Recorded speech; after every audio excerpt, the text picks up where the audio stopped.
Cette conférence marque le lancement de la fondation d'entreprise à Ballonne. L'entreprise a toujours occupé une place singulière dans le monde des ressources humaines. Elle s'efforce de placer l'humain et l'environnement au cœur de ses actions. On est acteur et mécène d'une société en plein changement chaque jour, depuis le début. La création de la fondation d'entreprise à Ballonne s'est imposée à nous naturellement. Nous avons choisi d'être sous l'égide de la Fondation de France pour avoir un cadre un peu plus sécurisant, que ce soit en termes juridiques, en termes administratifs. Nos objectifs sont de favoriser l'égalité des chances, valoriser l'humain, soutenir le développement de ses compétences, notamment par la formation, l'accès à la culture, l'éducation. On essaie vraiment d'agir sur tous les prismes qui pourront nous permettre de favoriser l'insertion socio-professionnelle des individus, d'encourager à devenir les entrepreneurs de leur vie, par l'accession au savoir et aux connaissances, parce que pour nous, ça doit demeurer l'affaire de tous. Voilà pourquoi cette conférence avec Idriss Aberkane, pour nous, elle faisait vraiment sens. Elle marquait vraiment d'un fer rouge l'ADN que voulait se donner la fondation d'entreprise à Ballonne. C'est vraiment cette transmission de connaissances, on se définit un peu comme des passeurs de savoir. Notre but, encore une fois, c'est de laisser vraiment personne sur le côté. C'est d'arriver à réfléchir collectivement sur comment mieux vivre ensemble. C'est vraiment ça que la Fondation à Ballonne s'efforce en tout cas de mettre en place chaque jour, au quotidien. On est sûr que cette conférence donnera aux gens l'envie de venir vers nous, alors peut-être pour mettre des projets en place ou peut-être pour essayer de réfléchir collectivement. Mais en tout cas, voilà, bonne conférence. On a pris un peu de retard, ça devait être 17h, c'est 17h25. Ça c'est parce qu'il y a un peu trop de monde dans la salle. Je vais tout de suite passer le micro à notre président de la Fondation, François-Xavier Moutel. Merci bien. Bonsoir à tous. Vous avez fait un effort de venir, je sais ce que c'est. Merci encore. J'ai le plaisir de vous recevoir avec la Fondation à Ballonne. La Fondation à Ballonne est le résultat d'une entreprise qui s'appelle à Ballonne Ressources Humaines. Alors à Ballonne, c'est une histoire qui a démarré il y a 27 ans. Aujourd'hui, on représente quelque chose sur le marché national. On représente un 0,5% du chiffre d'affaires national. C'est pas grand-chose. Tous les jours, on délègue à peu près 4000 personnes. Alors, on a une spécificité à Ballonne. On est axé sur l'humain. En fait, la seule valeur qui nous intéresse, c'est l'humain. Et nous sommes, dès le départ, dans ce qu'on appelle, nous, et je passerai la parole tout à l'heure à quelqu'un de remarquable, M. Idriss Aberkane, que vous connaissez probablement si vous avez fait un peu de recherche sur Internet. Mais on parle d'une civilisation de l'intelligence. Donc nous sommes dans cette logique-là. L'intelligence est sans fin. L'intelligence découvre tous les jours l'étendue de notre non-savoir. L'avenir pour cette planète, pour les humains qui l'occupent, n'a pas de fin si l'intelligence est là. Alors l'intelligence, je ne vais pas en parler, M. Aberkane nous fera une démonstration là-dessus. Moi, je voulais vous remercier d'être là. Remercier également, je ne vais pas remercier tout le monde. Il y a des chercheurs qui sont là, vous aurez les noms, vous aurez les visages affichés, c'est déjà le cas. Mais je voulais saluer un artiste qui fait partie de ce que l'on professe, à savoir la place de l'homme dans la société, son savoir, sa main, son cerveau, sa main, son savoir. Son savoir, c'est aussi récupérer des déchets et transformer les déchets en une valeur ajoutée signifiante. On appelle ça les œuvres d'Alfredo Longo. D'une manière plus large, on appelle ça la Blue Economy.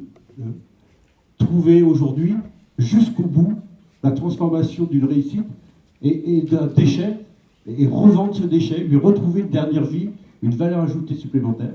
Voilà, on va rester 1 heure, 1 heure et demie ensemble. Voilà ce que l'on vous propose. Essayez de partager cet avenir avec nous, car moi je crois à l'emploi, je crois à la recherche, je crois aux besoins, et je ne crois pas qu'on est tous satisfaits. Et ceux qui nous disent qu'il n'y aura plus d'emploi demain, pour les plus faibles d'entre nous, eh bien je vous dis non. Et ce soir, on va essayer de démontrer que l'intelligence est là, à notre service, à nous d'aller la chercher. Merci. Bravo.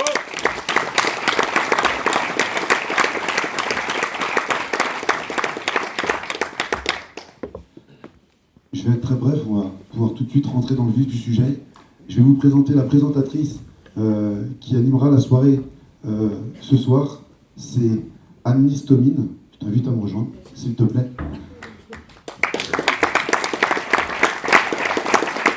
Je vais te laisser te présenter, parce que certains te connaissent, d'autres moins. Et après, on attaquera directement avec la conférence d'Idriss. Bonsoir à tous. Donc moi je suis journaliste à Télé Nantes, la télé locale de Loire-Atlantique depuis 6 ans. Je présente une émission quotidienne qui s'appelle Sur Place, où on parle un peu de tout. Et on essaye aussi de rendre les gens plus intelligents, car oui, la télé ça peut aussi rendre les gens plus intelligents.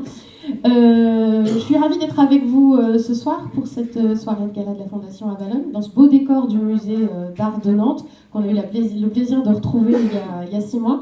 Et puis pour accueillir donc, cet invité remarquable, Idriss Aberkane. Alors je ne vais pas vous infliger la lecture complète du CV de monsieur Idriss Aberkane, ce serait beaucoup trop long. Je dis monsieur, c'est encore un jeune homme, parce qu'il est même plus jeune que moi, il a 31 ans seulement. Il est déjà titulaire de 3 doctorats. C'est un conférencier, un consultant que le monde entier s'arrache. C'est également un auteur, un enseignant dans de grandes écoles, comme l'école centrale notamment. Vous l'avez peut-être vu à la télé à l'occasion de la sortie de son livre en 2016 qui s'appelle « Libérer votre cerveau », qui était une injonction, qui était paru aux éditions Robert Laffont, donc en 2016. Vous l'avez peut-être vu aussi sur Internet, puisque pas mal de ses conférences, on peut les retrouver, notamment les conférences TEDx, des formats très très courts. Il en avait fait une qui s'appelait « Love Can Do », qui totalise plus de 173 000 vues sur Internet. Et encore mieux, il avait fait une conférence sur l'économie de la connaissance qui durait 2h17, qui fait plus de 723 000 vues. Donc comme quoi, on peut garder un public captif même sur des sujets compliqués. C'est ce que vous allez voir ce soir. Alors sachez qu'il a aussi la fâcheuse tendance à mettre le préfixe neuro partout. On va peut-être le voir aussi ce soir. Il parle de neurosagesse, de neuroergonomie, de neurosciences, bien sûr. Il est ce qu'on appelle aussi chez les journalistes un bon client, puisqu'il a le sens de la formule, il des formules qui font mouche, vous allez voir ça aussi ce soir. Et le pari qu'on va faire ensemble, c'est qu'on va repartir de cette conférence un petit peu plus intelligent qu'on y est rentré, ou en tout cas en se rendant compte qu'on a un potentiel encore à exploiter. Donc je vous demande d'accueillir, d'applaudir Idriss Aberkane.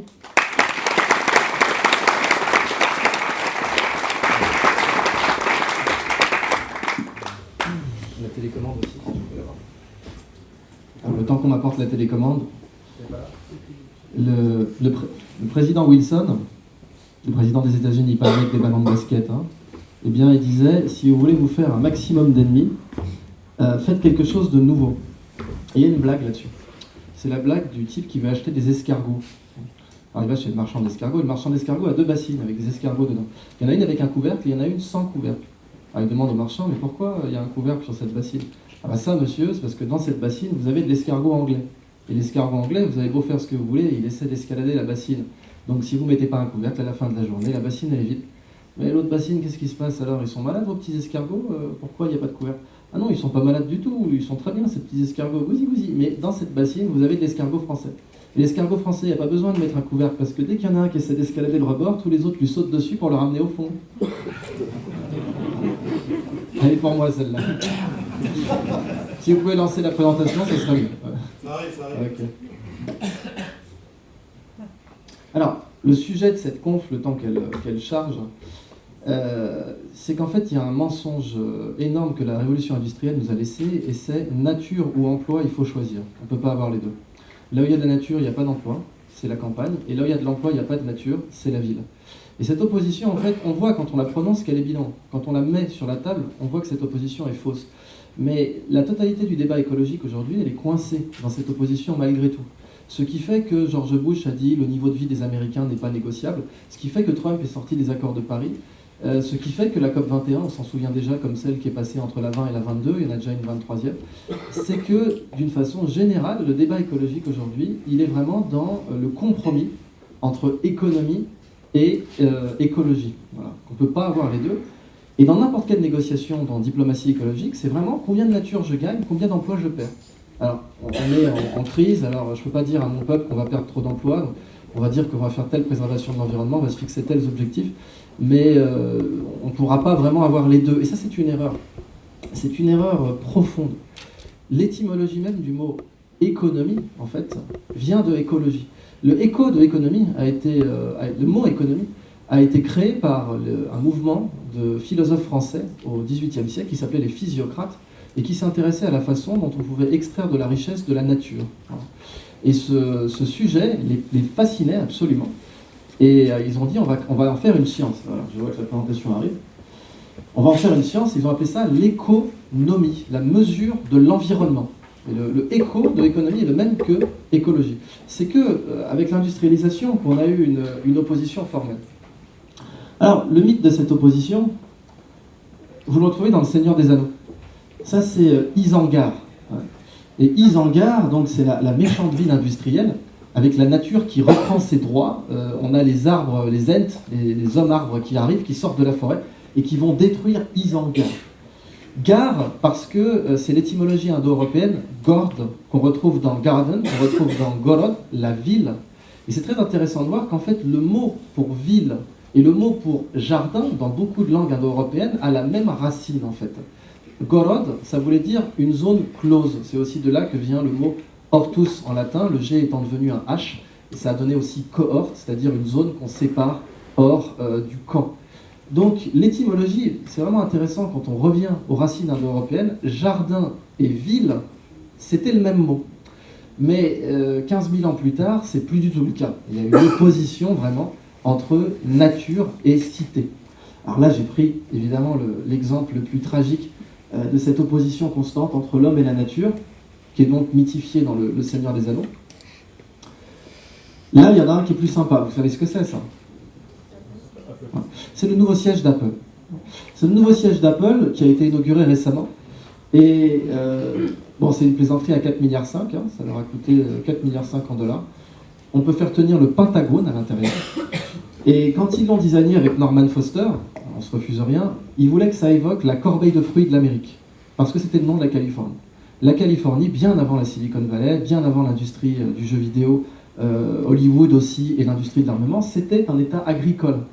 Mais un État agricole haut de gamme. C'est encore là-bas qu'on fait le meilleur vin d'Amérique du Nord.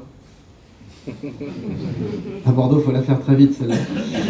Et en fait, ils voulaient rappeler que toute cette zone, c'était des vergers. Et donc, ils ont replanté des abricotiers au cœur de leur campus pour rappeler que la Silicon Valley, ça a commencé par des arbres à fruits. Et ça, c'est intéressant parce qu'on voit un nouveau lien entre la technologie et la nature. Et ce sujet, en fait, cette interaction entre la technologie et la nature, c'est tout le sujet de la conférence.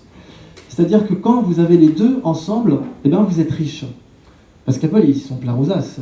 Quand ils téléphonent à leur banque aujourd'hui pour savoir combien ils ont sur leur compte courant, à votre avis, la banque, elle répond quoi ? Bon, la banque, elle répond, votre compte est créditeur. Mais déjà, ça commence par là. Du PIB du Qatar, plus le budget de défense allemand, plus le budget de défense français. Et quand je dis ça aux États-Unis, ils disent mauvais exemple.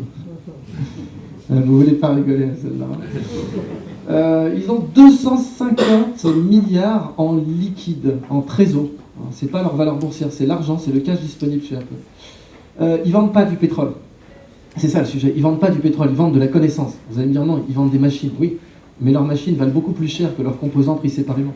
Et les composants valent beaucoup plus cher que la matière première prise séparément. Et le différentiel entre le prix final et le prix des composants, c'est immatériel, c'est du marketing, c'est du placement de produits, c'est de l'image de marque, oui, mais c'est aussi des brevets. Et tout ça, c'est immatériel de toute façon. Le marketing, le placement, c'est aussi immatériel. L'économie immatérielle, c'est pas la plus récente, c'est la plus ancienne. L'économie de la connaissance, c'est pas la plus récente, c'est la plus ancienne. L'être humain échangeait de la connaissance bien avant d'échanger de l'huile d'olive, des monnaies ou des boisseaux de blé. À la préhistoire, on s'échangeait des informations sur les lieux de chasse, ou de pêche, ou de cueillette. Le feu, c'était de la connaissance, ça passait d'une tribu à l'autre, bien avant le commerce tel qu'on le connaît aujourd'hui. Simplement, nous, on a un cerveau de chimpanzé, c'est-à-dire qu'on voit d'abord le monde tangible, parce que c'est le monde tangible qu'on peut manger, ou qui peut nous manger. Du coup, notre cerveau n'a aucun effort à faire quand il imagine le tangible. Par contre, le monde intangible demande des efforts. Et c'est pour ça que l'art abstrait est beaucoup plus chiant à regarder que l'art figuratif. Parce que l'art figuratif, c'est concret. Le cerveau, pour lui, c'est une évidence. Par contre, l'art abstrait demande un effort. Donc l'économie de la connaissance, elle a toujours été là. Aucune transaction économique ne peut avoir lieu sans connaissance. À chaque fois que quelqu'un achète quelque chose, il y a eu de la connaissance mobilisée quelque part. Que ce soit un bien ou un service, le simple fait qu'il ait un prix signifie que quelque part il y a eu de la connaissance mobilisée. La connaissance, c'est comme l'air qu'on respire, elle est partout, simplement on ne la voit pas. Et c'est quand elle nous manque, en fait, qu'on est asphyxié économiquement parce qu'on n'innove pas assez, qu'on se rend compte de l'importance qu'elle revêt. Donc Apple, ok, ils ne vendent pas du pétrole, ils vendent de la connaissance, en tout cas leur chiffre d'affaires repose là-dessus, mais même sur des industries un peu terre-à-terre. Le diamant, par exemple, 95% du chiffre d'affaires de l'industrie du diamant aujourd'hui est immatériel. Il repose sur des actifs immatériels. Qui fait de l'argent sur les diamants? Ce n'est pas ceux qui les sortent dans les mines de Kimberley en Afrique du Sud. C'est ceux qui les taillent, qui les montent sur un anneau, qui les marketent, parce que le marketing fait gonfler le prix du diamant énormément. Chez Tiffany & Co, le carat vaut beaucoup plus cher que chez un bijoutier non reconnu. Tout ça, c'est immatériel. L'économie immatérielle, elle est partout. Et en fait, elle est très ancienne. Ça, qu'est-ce que c'est, à votre avis? Ça a inspiré le campus d'Apple. Vous voyez les 3 villes rondes que je vous montrais, celle-là, le campus d'Apple et Isengard. Et celle-là, c'est quoi? Dans le désert, ça, non? On peut rien cacher. Plus marocain. C'est Bagdad. Ah, ouais. C'est Bagdad du temps de Charlemagne, ou du temps d'Ismogoud, ça dépend de vos références. Et en fait, c'était la Silicon Valley de l'époque. C'était la Silicon Valley de l'époque. C'est là-bas qu'on fabriquait les meilleurs instruments de navigation céleste au monde. Et quand vous étiez caravanier sur la route de la soie, avoir un instrument de navigation céleste, ça pouvait vous faire gagner 2 semaines sur votre trajet. Ça se voyait en bas de pile. Donc ça pouvait vous rendre riche, c'était le computer de l'époque. Ça coûtait 1 an de salaire, et il fallait le mettre à jour. Il fallait revenir à Bagdad pour le faire mettre à jour avec les dernières observations astronomiques. Donc il y avait le logiciel et la machine, le software et le hardware. Et c'est une des premières villes au monde à atteindre le 1 million d'habitants, avec Rome et Xi'an en Chine. Et c'est de là que viennent les mots algèbre, algebra, algorithme est la latinisation du nom du mathématicien arabe de Bagdad, Al-Khwarizmi, qui a donné algorithme. C'est de là que vient le X dans les équations. Les Arabes notaient l'inconnu avec une lettre qu'ils prononçaient R, et quand c'est allé en Andalousie, les Espagnols ont latinisé cette lettre par une lettre que eux-mêmes prononçaient R, le X, Mexico. Aussi bizarre que ça puisse paraître, c'est aussi de cette ville que viennent les mots alcool et alambic. Le savoir s'est perdu entre-temps. À mon grand regret, vous l'imaginez bien. Alors, ce qu'il faut retenir de cette ville, c'est que ça, c'est Bagdad avant le pétrole. Et Bagdad avant le pétrole était beaucoup plus riche, puissante et influente que Bagdad après.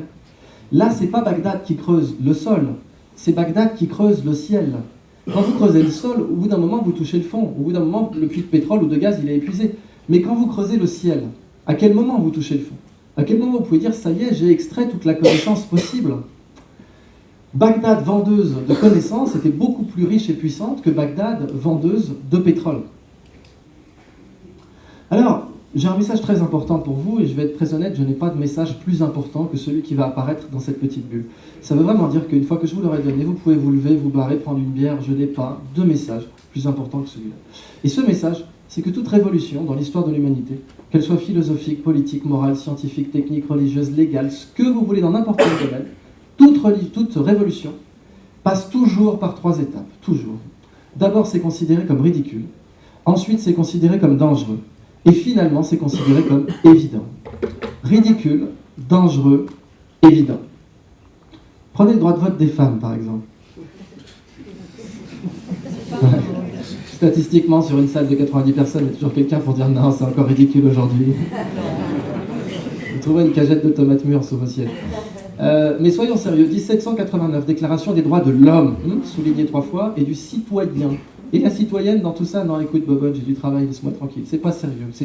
Alors, Olympe de Gouges va être décapitée, donc on flirte avec le dangereux, mais pendant les 100 années qui vont suivre, une femme qui demande le droit de vote, on la tue pas, on rigole. C'est ridicule. 100 ans plus tard, c'est dangereux, qui va garder les gosses et faire la vaisselle. Parce qu'au bout de 100 ans, les hommes ont commencé à se poser les vraies questions. Alors les suffragettes, on les torture, on les psychiatrise, et en dernier recours, on les tue.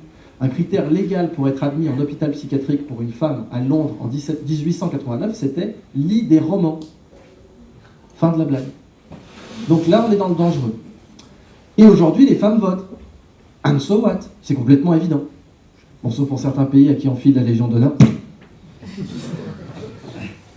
Cette vanne, je l'ai faite devant des préfets. Si vous me cherchez, vous me trouverez au club SM le plus proche. Ouais, tu visualises.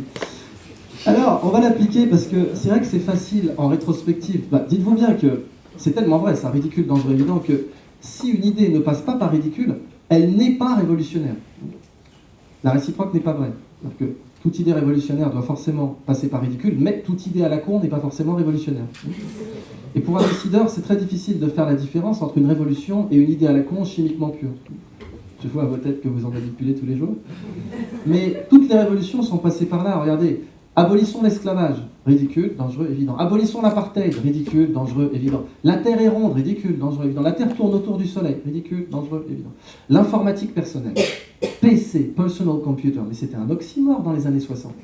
Le B de IBM, c'est business. On vend des machines à $1 million. Quand on livre un ordinateur de 500 kg, c'est 500 kg physiquement. Un disque dur de 500 kg, c'est 500 kg physiquement à l'époque. Eh bien, on voit mal comment il y aura ça sur le bureau de chaque Américain. L'ordinateur personnel, c'est passé par ridicule, dangereux, évident. Aujourd'hui, votre téléphone a toutes les capacités de calcul de la NASA x2 en 1969. Vous prenez toutes les capacités de calcul de l'agence, c'est-à-dire Capcom, Cap Canaveral, Houston et bien sûr la fusée elle-même, x2 dans votre poche. Vous auriez dit ça à un ingénieur à l'époque. Il aurait rigolé. Pourtant, c'est le spécialiste, c'est l'expert reconnu, c'est un ingénieur. Il aurait dit, mais tu déconnes, c'est pas sérieux. Vous lui auriez montré un prototype, un truc qui fonctionne. Là, c'est pas ridicule parce que ça fonctionne. Du coup, c'est quoi? C'est dangereux. Vous aurez dit, mais malheureux, cache ça. En pleine guerre froide, la crise des missiles de Cuba, tu veux que chacun ait les capacités de l'agence dans sa poche? T'es fou. Tu vas nous mener tout droit à la catastrophe nucléaire. Et aujourd'hui, on a tous un smartphone, un so what, c'est complètement évident. Même le courant alternatif est passé par ces 3 étapes. Thomas Edison pensait que le courant alternatif était dangereux. Thomas Edison était convaincu que le courant alternatif était dangereux. Il a fait du lobbying pour qu'on ne dise pas se faire électrocuter, mais se faire Westinghouser. Parce que c'était Westinghouse qui était le promoteur du courant alternatif. Et il électrocutait des animaux en place publique à New York pour montrer à quel point le courant alternatif était dangereux. Il a même été jusqu'à acheter un éléphant à un cirque pour le tuer, l'exécuter à New York avec du courant alternatif pour montrer que c'était dangereux. Donc, et pourtant, encore une fois, c'était Thomas Edison. C'était un type qui s'y connaissait en courant électrique. Toutes les révolutions passent par ces 3 étapes. Les soufis disent le rubis est plus petit que la mine. Ce à quoi j'ai envie de répondre merci d'être venu, mais ils ont raison. Le rubis, c'est la révolution, et la mine, c'est les idées à la con. Et si vous voulez trouver un rubis sans mettre les mains dans la mine, il faut aller chez le bijoutier. Mais c'est pas vous qui allez capter la marge, c'est lui. Les révolutions, c'est pareil. Ceux qui font la culbute sur une révolution, c'est ceux qui vont la chercher dans la mine, là où elle est indiscernable des idées ridicules. Alors évidemment, tous les cailloux ne contiennent pas un rubis, ça c'est sûr. Mais vous verrez jamais un rubis ailleurs que dans un caillou. Si vous voulez trouver un rubis brut, c'est dans un caillou que ça se passe. Tous les rubis se trouvent dans un caillou. Toutes les révolutions se trouvent quelque part dans les idées débiles. Alors encore une fois, c'est très facile en rétrospective de rigoler de nos ancêtres qui ne voulaient pas donner le droit de vote aux femmes ou qui ne voulaient pas utiliser le courant alternatif. Ça c'est facile. Mais ce qui est difficile, c'est de se poser la question de ce qui est ridicule aujourd'hui et qui pourrait devenir évident demain. Ça nécessite un effort intellectuel conséquent. Eh bien, essayons de faire un peu des travaux pratiques là-dessus ensemble. Imaginez une économie dont la ressource est infinie.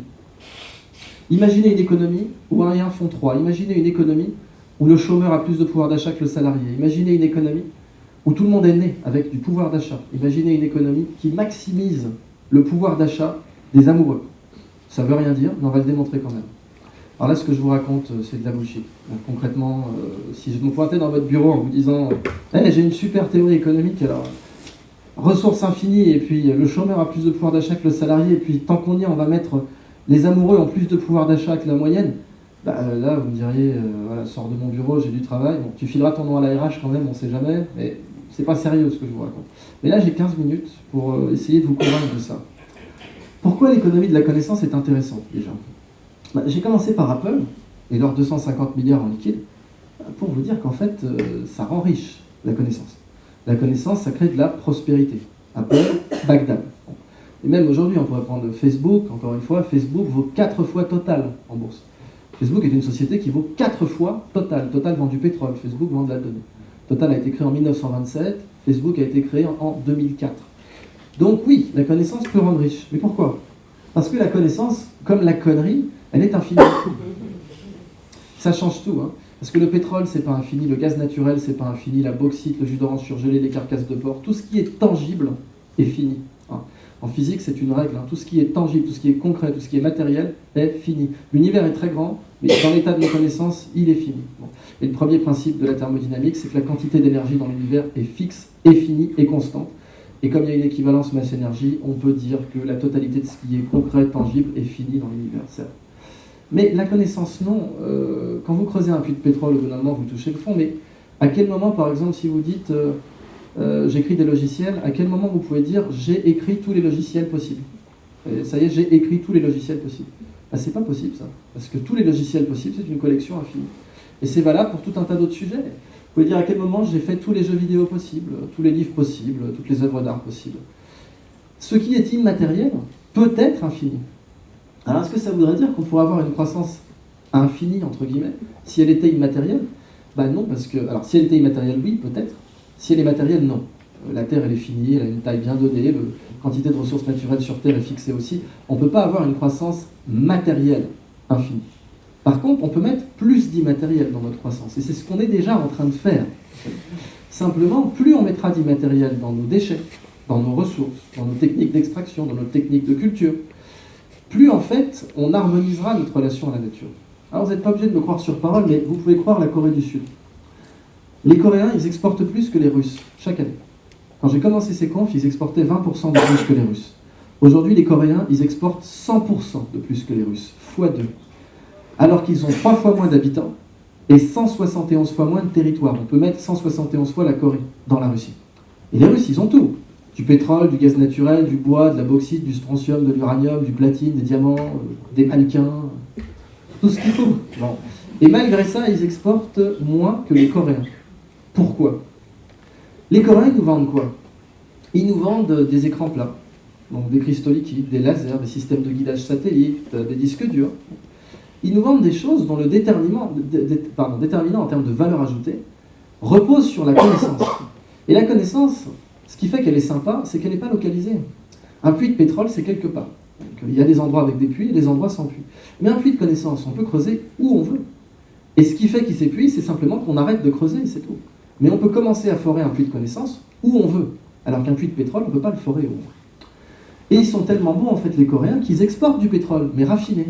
C'est-à-dire qu'ils l'importent brut et ils l'exportent raffiné. Parce que les pays producteurs leur confient leur pétrole tellement ils sont devenus bons en raffinage. Et ça, c'est de la connaissance. Alors, ils ont eu un ministère de l'économie de la connaissance. C'est le premier pays au monde à avoir eu un ministère complet, autonome, régalien. Et quand ce ministère veut faire de la robotique une grande cause nationale, il ne fait pas des manuels scolaires, ça fait chier tout le monde, ça. Il fait un parc d'attractions. Donc vous voyez ici la mascotte, Hubo Einstein. Et j'aime beaucoup parce que Einstein, il n'est pas coréen. Les Coréens prennent ce qui marche. Alors évidemment, ils cultivent aussi les mers. Là, vous voyez un cas d'aquaculture en Corée. Ce sont les leaders mondiaux sur la culture d'algues, au début pour faire du biodiesel et ensuite pour faire des algues alimentaires, alors primaires ou secondaires, d'abord pour du bétail, ensuite pour des humains. Et évidemment, ils remontent la chaîne de la valeur ajoutée parce que des algues pour les humains, ça vaut beaucoup plus cher. Et voilà ce dont ils sont capables. Ça, c'est une technique coréenne au Japon, de culture de coquilles Saint-Jacques géantes, qui en plus filtrent les océans. Pourquoi? Non, je ne sais pas la télécommande. Je ne sais pas si vous arrivez à lire là. Parce que l'économie de la connaissance, elle a une propriété bien particulière, je vais vous lire la phrase, qui est ce qu'on appelle, on dit que les échanges sont à somme positive. Qu'est-ce que ça veut dire? Quand je vous donne 20 €, ils ne sont plus à moi. Quand je vous donne 20 €, pour ma compta, ça fait moins 20, pour votre compta, ça fait plus 20. Et moins 20 plus 20, ça fait 0. On dit que les échanges sont à somme nulle. Un échange de monnaie, c'est un échange à somme nulle. Mais là, je vous donne de la connaissance. Elle ne sort pas de ma tête. Si je vous donne 20 €, ils sortent de mon portefeuille, ils ne sont plus à moi. Mais si je vous donne de la connaissance, elle ne sort pas de ma tête. Si la connaissance sortait de ma tête à chaque conférence, vous auriez une aubergine à la parmigiane en face de vous. J'espère que ce n'est pas le cas. Il y a eu une vraie hésitation quand même. Parce que la connaissance, on peut la donner plusieurs fois. Parce que quand on partage un bien matériel, on le divise, et quand on partage un bien immatériel, on le multiplie. C'est une très belle règle, ça. Quand on partage un bien matériel, on divise, quand on partage un bien immatériel, on le multiplie. Si je partage avec vous une pizza, la part individuelle de pizza va être inversement proportionnelle au nombre de gens. Si je fais rentrer 100 personnes de plus, ça fait moins de pizza du coup. Parce que la part individuelle, c'est 1 divisé par le nombre de gens. Plus on est de fous, moins il y a de pizza. Mais si je partage avec vous une pizza de connaissances, et c'en est une, eh bien la part individuelle de cette pizza de connaissances ne dépend pas du nombre de gens présents. Si je fais rentrer 150 personnes de plus dans la pièce, ça ne fait pas moins de connaissances pour vous. Parce que la connaissance, c'est immatériel. L'heure, on peut la donner plusieurs fois. Sa montre, on peut la donner qu'une seule fois. L'heure, c'est immatériel. La montre, c'est matériel. Ça, c'est une très bonne nouvelle. Parce qu'un puits de pétrole, eh bien, on se bat pour le protéger, pour l'avoir juste pour soi. Mais un puits de connaissances, en fait, eh bien, n'est pas soumis à cette règle-là. Parce que si vous analysez les origines biologiques de la violence, je ne parle pas des origines humaines ou historiques, mais les origines biologiques de la violence, ce qui fait qu'un chat va souffler sur un autre chat s'il le voit s'approcher de sa gamelle, ce qui fait qu'un chien va grogner si on joue avec son os, c'est que quand on partage un bien matériel, on le divise. Et que si l'autre chat prend de la gamelle du premier chat, ça en fera moins pour lui. Et que si on prend l'os du chien, ça fera moins d'os pour lui. Eh bien, que ce soit un os, une gamelle, un puits de pétrole ou une réserve d'eau potable, quand on partage un bien matériel, on le divise. Et ça, c'est l'origine la plus fondamentale de la violence dans le monde biologique, humain compris. Eh bien, dans la connaissance, ce n'est pas le cas. Et ça, c'est quand même une très bonne nouvelle. Mais pour moi, la plus belle dimension de l'économie de la connaissance, c'est la structure de son pouvoir d'achat. Et je vais vous le faire deviner, c'est pour ça que j'ai laissé la slide vide. Là, on est en train de réaliser une transaction. Là, je vous donne de la connaissance, là tout de suite. Et vous me donnez deux choses en échange. Lesquelles? Qu'est-ce que vous me donnez là maintenant tout de suite? Alors, l'écoute, c'est très bien, mais si on veut parler d'un livre, par exemple, si on veut un mot plus généraliste, on va utiliser un autre mot que écoute. Qu'est-ce qu'on va utiliser plutôt? De l'attention. Ouais. De l'attention, parce que l'attention, c'est aussi bien audio que visuel, que toutes les modalités sensorielles. Quelqu'un en braille qui est en train de lire du braille, il donne de l'attention à son sens tactile. Donc l'attention, c'est plus général, on va utiliser ce mot-là. Et quoi d'autre? Qu'est-ce que vous me donnez par ailleurs? Du temps. Du temps, la ressource la plus précieuse de l'existence. Quand Gandhi a renoncé à tous les biens matériels, la seule chose qu'il a gardée, c'était sa montre. La seule chose qu'il avait sur lui, à part son sari, qui n'était même pas à lui d'ailleurs quand il s'est fait assassiner, c'était sa montre. L'attention et le temps, deux ressources rares en fait, parce qu'aujourd'hui l'information est surabondante et l'attention est de plus en plus difficile à capter. Il y a une course aux armements aujourd'hui pour capter l'attention des gens, sur Internet, etc., ce qu'on appelle le putaclic. Ce sont des méthodes pour capter l'attention des gens et ça évolue année après année. Pour acheter de la connaissance, il est impossible de le faire sans avoir payé de l'attention et du temps. Vous ne pouvez pas télécharger de la connaissance dans votre tête si vous n'avez pas à un moment donné payé de l'attention et du temps. C'est bien pour ça que les Anglais disent « pay attention », parce que l'attention, ça se paye.